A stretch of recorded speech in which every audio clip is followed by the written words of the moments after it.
मैं बीपी राणा आपका अपने channel chemistry classes bye Rana sir में बहुत बहुत स्वागत करता हूं। आशा करता हूं कि आप लोग स्वस्थ होंगे। चलिए, ठोस अवस्था के जो क्रिस्टल के घनत्व वाले न्यूमेरिकल हैं, क्योंकि उसमें बहुत सारे वेरिएशन हैं, बहुत सारे टाइप के न्यूमेरिकल हैं, तो आज सेकंड पार्ट उसका स्टार्ट कर लेते हैं और न्यूमेरिकल देखते हैं।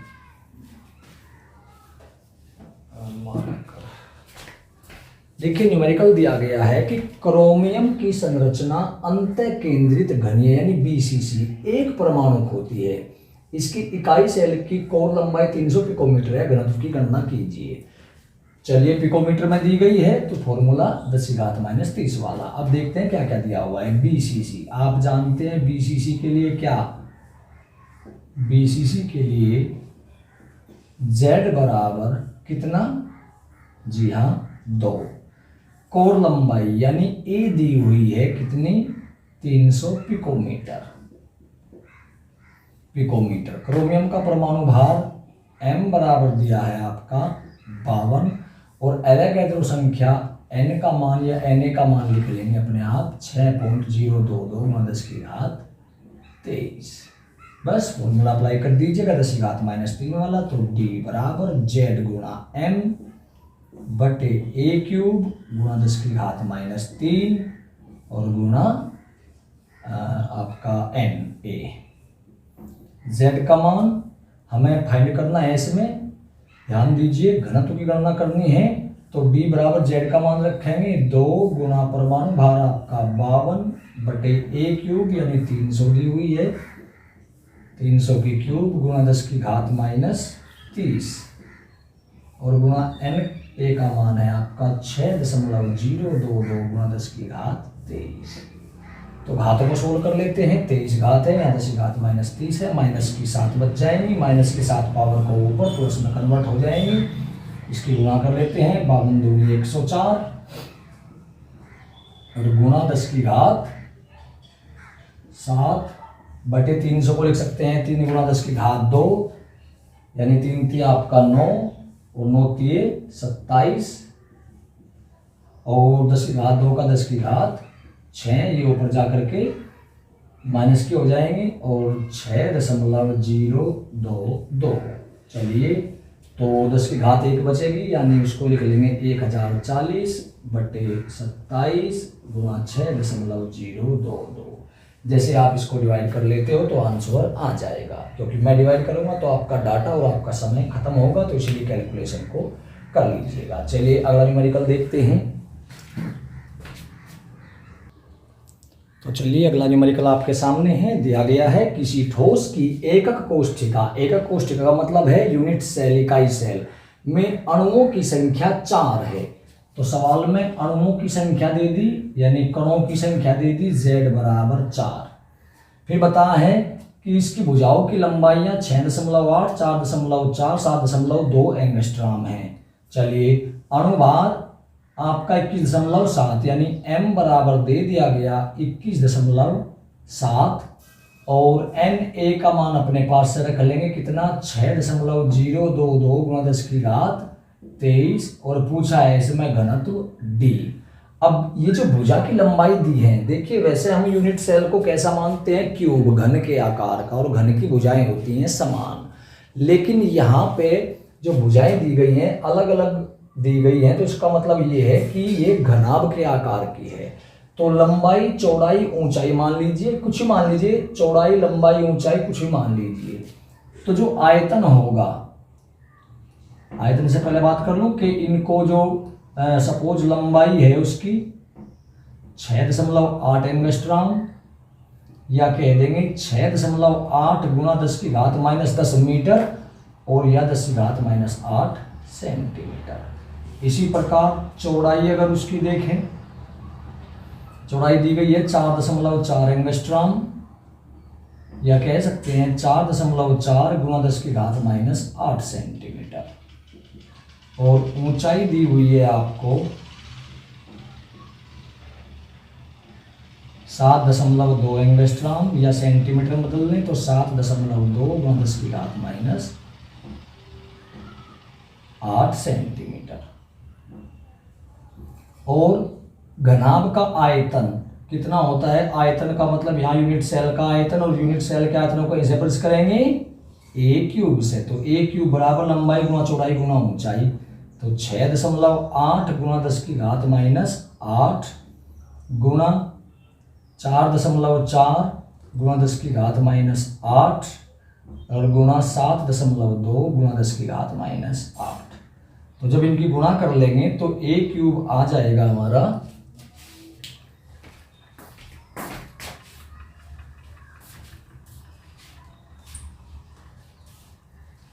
6.8 गुणा 4.4 गुणा 7.2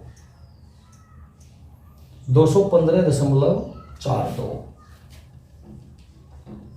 215.42। और आपको पता है गुणा में घात जुड़ जाएंगे तो गुणा 10 की घात माइनस हो जाएगा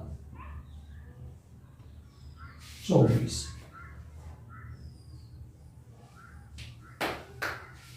तो ये आ गया इसका आयतन घन सेंटीमीटर या सेंटीमीटर क्यूब में। ज्ञात करना है घन, तो सारी चीजें दी गई है। d बराबर z गुना m अपॉन ए क्यूब गुना 10 की ए क्यूब गुना एन ए, क्योंकि लंबाइयां सेंटीमीटर में दी गई है इसलिए हमें 10 की घात -3 नहीं लिखना। तो z बराबर कितना बताया गया, सवाल में दिया गया है 4 गुना अनुभार बताया इसका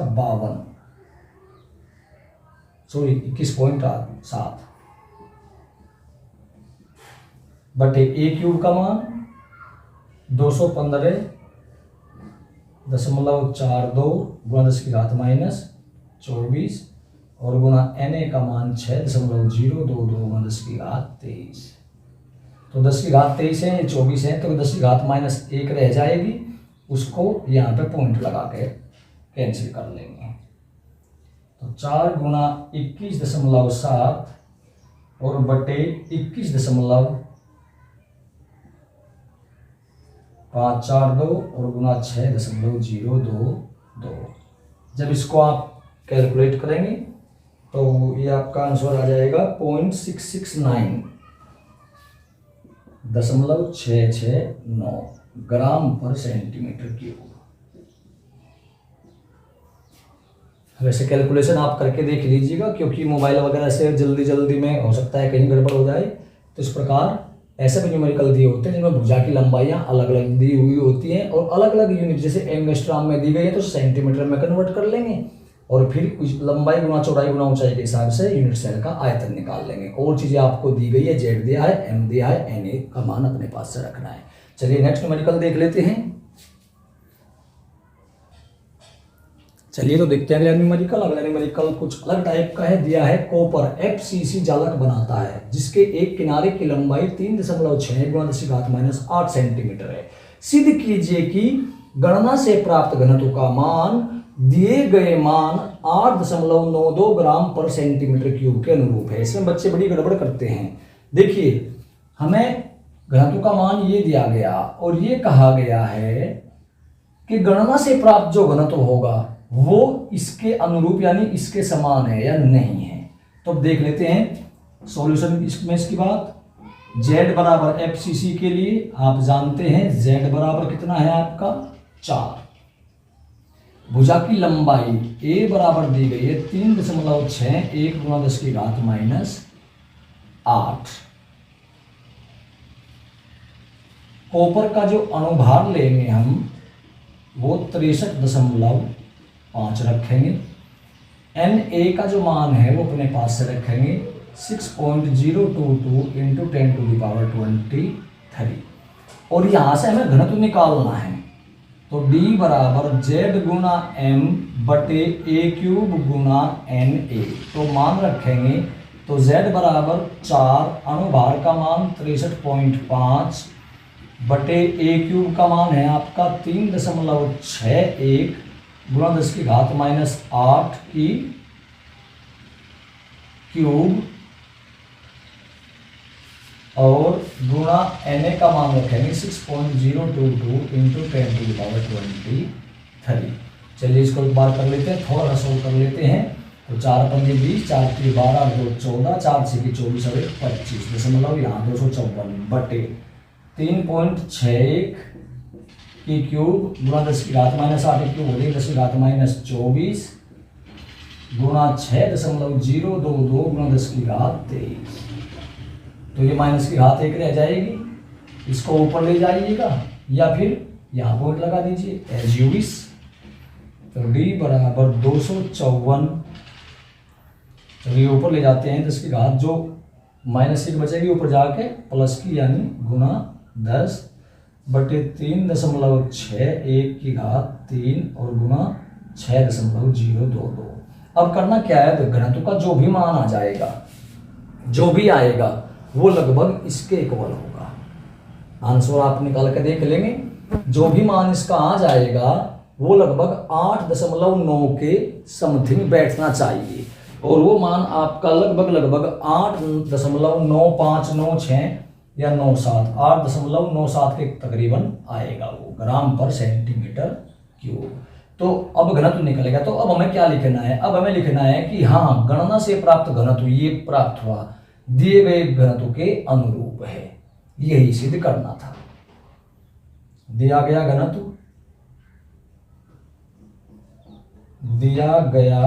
घनत्व बराबर 8.92, गणना से प्राप्त घनत्व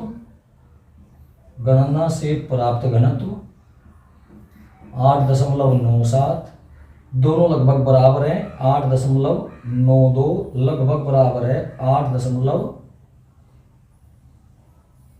दिया गया गणना से प्राप्त है 8.97 लगभग बराबर 8.97, ये दोनों लगभग बराबर हैं, बस यही सिद्ध करना था, यही सिद्ध करना था, ये इसमें करना है।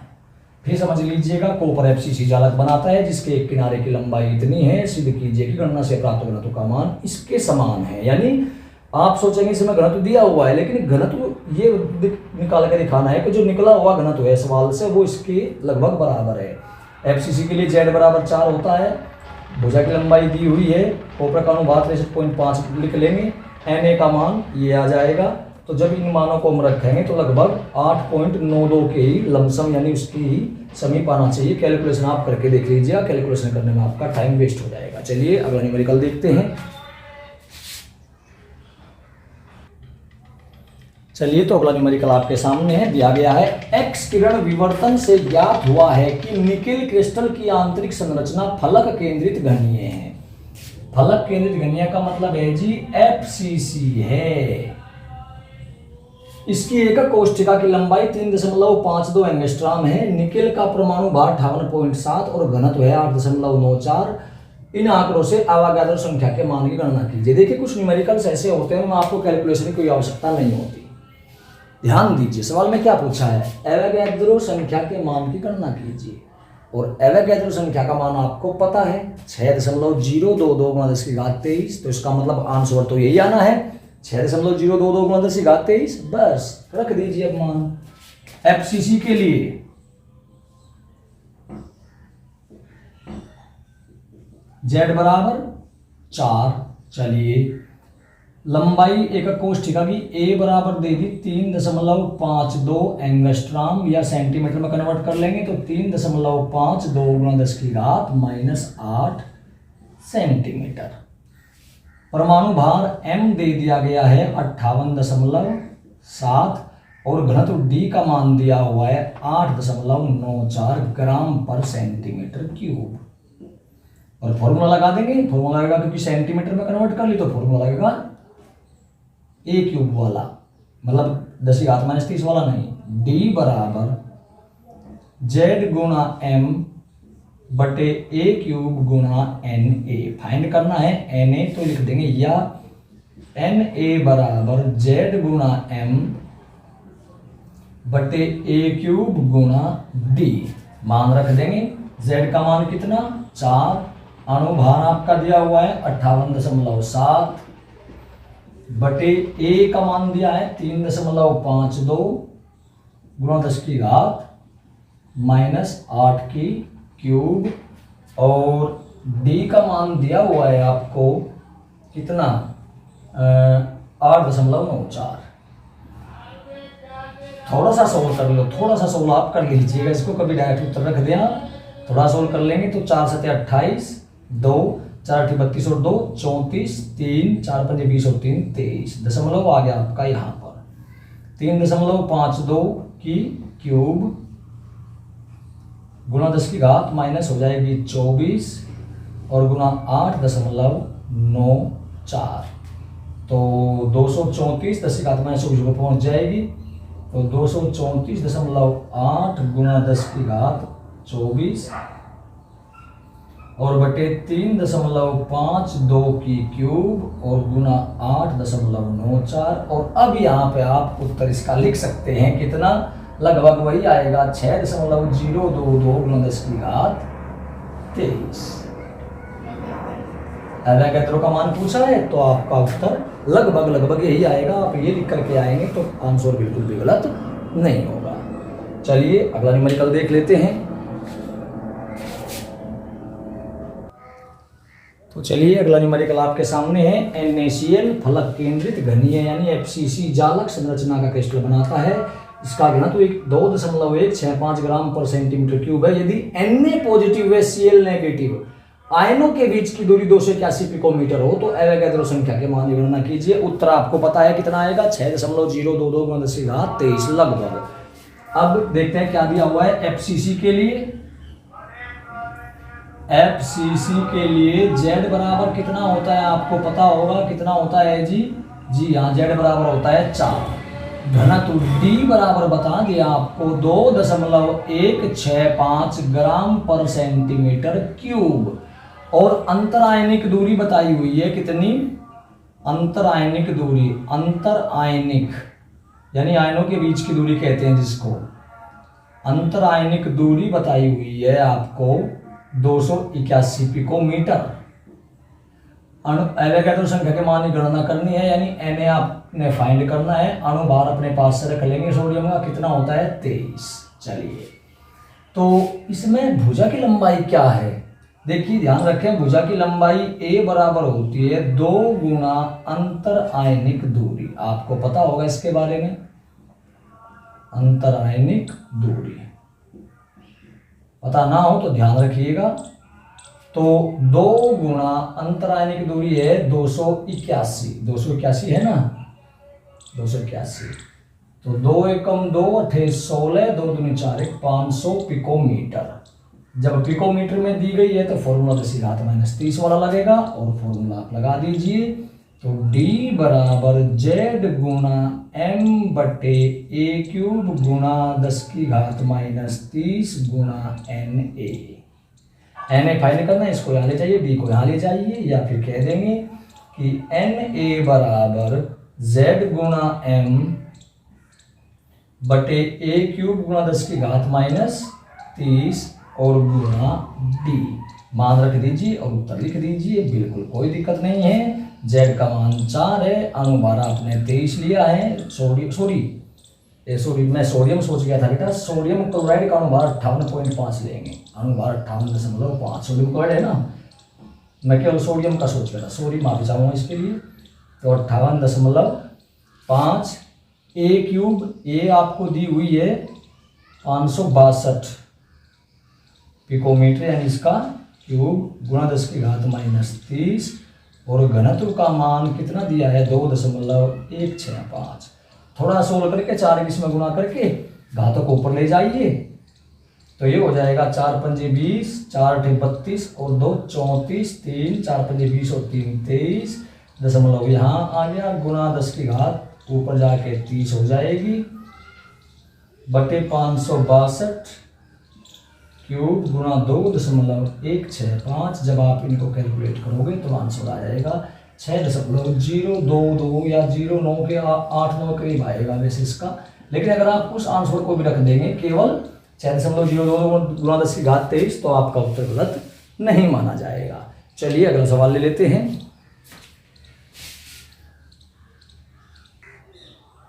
तो चलिए अगला न्यूमेरिकल आपके सामने है, दिया गया है एक्स किरण विवर्तन से ज्ञात हुआ है कि तांबा 3.608 गुणा 10 की घात माइनस 8 सेंटीमीटर कोष्ठिका कोर के साथ FCC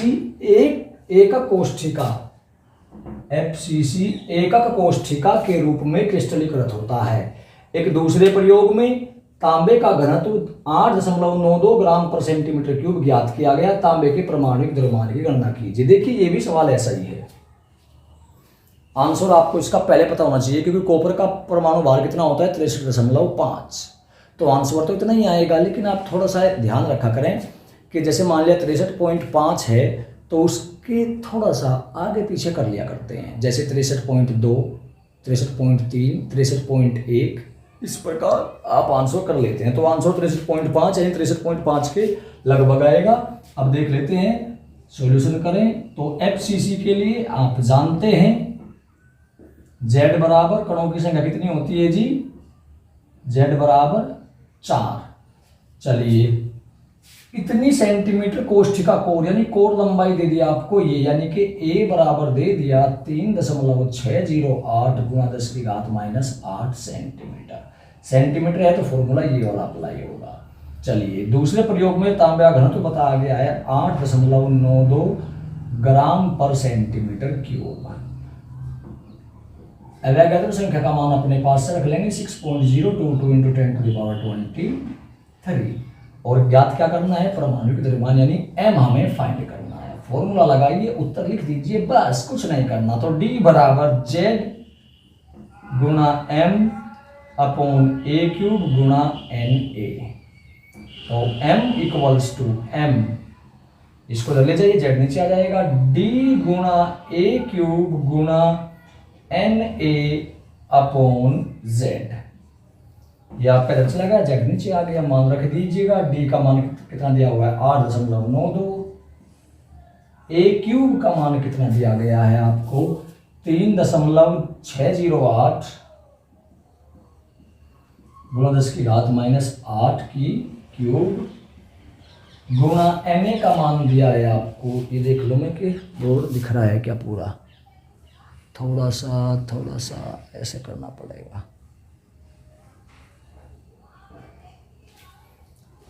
Na का मान दिया है 6.022 × 10⁻23 और Z का मान 4 दिया हुआ है। थोड़ा सा सोल्व कर लेंगे बस।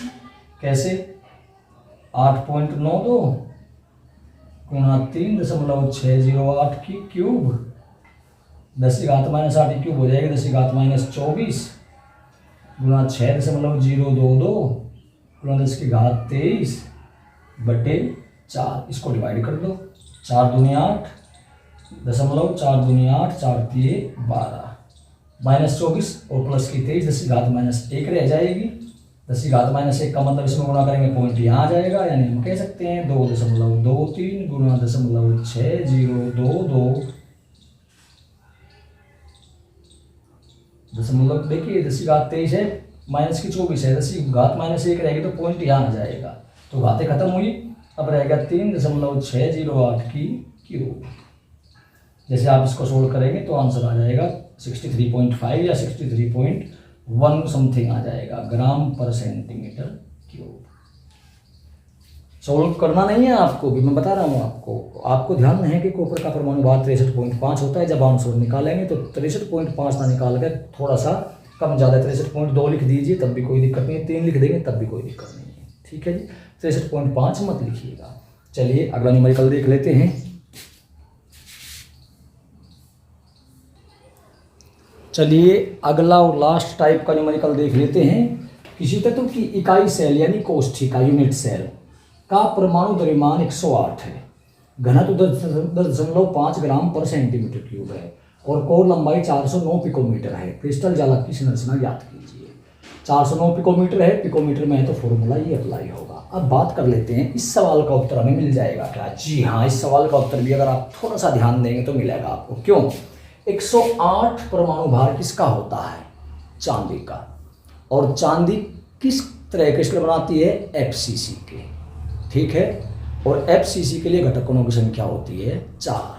तो इसमें जो पूछा गया है कि क्रिस्टल जालक की संरचना ज्ञात कीजिए, यानी आपसे ये पूछा कि वो BCC है या FCC है, इनमें से एक बात होगी कोई ना, या SC है।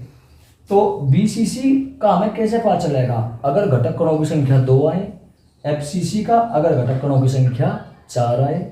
तो कहने का मतलब है कि यहाँ पे हमें घटक कणों की संख्या ज्ञात करनी है। अगर घटक कण एक आता है तो SC है, 2 आते हैं तो BCC है, 4 आते हैं तो FCC है, यानी Z का मान ज्ञात करना है। तो देखिएगा परमाणु द्रव्यमान M बराबर बता दिया है 108, पहली बात। घनत्व D बराबर बताया है 10.5 ग्राम पर सेंटीमीटर क्यूब। कोष्ठका कोर की लंबाई A दी है 409 पिकोमीटर, और जो आपका अवैगाद्रो संख्या का मान अपने पास रख लेंगे 6.022 × 10⁻23, और बस इसमें आपको Z ज्ञात करना है। D का फॉर्मूला लगाएंगे, Z गुना M बटे A क्यूब गुना 10⁻−30 और गुना NA। जब Z ज्ञात करेंगे तो ये इधर आ जाएंगे गुणा में, तो Z बराबर हो जाएगा आपका A क्यूब गुना 10⁻−30 गुणा NA और बटे M रख देंगे जी। Z इक्वल्स टू A का मान कितना दिया हुआ है 409 की क्यूब गुणा 10⁻−30 गुणा 6.022 गुणा 10⁻23 और बटे अनुभार दिया हुआ है 108। पहले घातों को सोल्व कर लेते हैं, तो ये -30 है, 10⁻23 है तो माइनस की 7 घात बच जाती है, तो 409 की क्यूब गुणा 6.022 गुणा 10⁻7 और बटे 108। चलिए इसको सोल्व करके देख लेते हैं एक बार।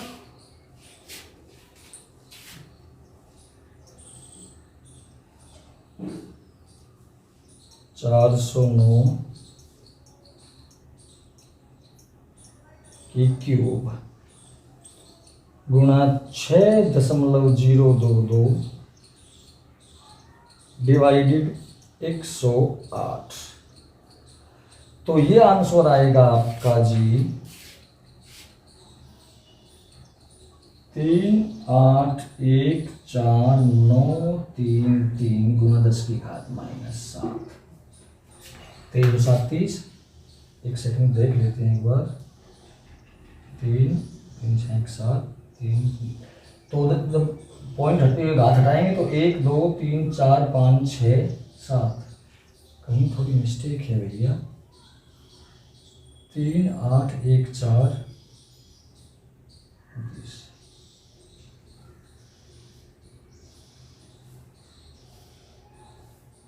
10⁻23 और ये 30 हो गए।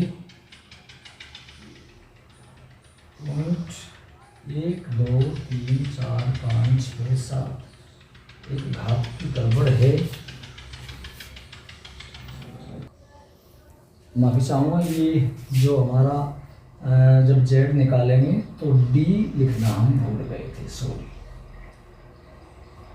D भी लिखा जाएगा, तो D की गुणा यहाँ कर लेते हैं। D कितना दिया हुआ है हमें 10.5, तो गुणा कर देंगे इसमें 10.5 की ओर, तो गुणा 10.5, ये आ गया आपका 0569796 गुणा 10⁻7, तो 1 2 3 4 5 6 7, तो 4.005, यानी घटक कणों की संख्या आप दशमलव में तो आनी नहीं, पूरी आनी है, तो इसको मान लेंगे हम कितना 4। और 4 घटक कण कौन सी संरचना में होते हैं? SCC में, BCC में, FCC में। आप जानते हैं FCC में होते हैं, इसलिए संरचना जो होगी क्रिस्टल की वो आपकी FCC होगी। तो इस तरह के न्यूमेरिकल भी आपसे सवाल में पूछे जाते हैं, और यही 6-7 टाइप के न्यूमेरिकल आपसे एग्जाम में पूछे जाते हैं, तो आप इनको ध्यान से कर लीजिएगा। अगर कोई न्यूमेरिकल ऐसा हो कि आपसे ना हो रहा हो तो आप कमेंट करके भी उसको न्यूमेरिकल को उसमें डाल सकते हैं, मैं उसको सोल्व करके भेज दूंगा। आशा करता हूं कि आपको वीडियो पसंद आया होगा। अगर वीडियो पसंद आया हो तो वीडियो को लाइक और शेयर जरूर कीजिएगा, और मेरे channel chemistry classes bye Rana sir को सब्सक्राइब जरूर कीजिएगा। धन्यवाद। जय हिंद, जय भारत।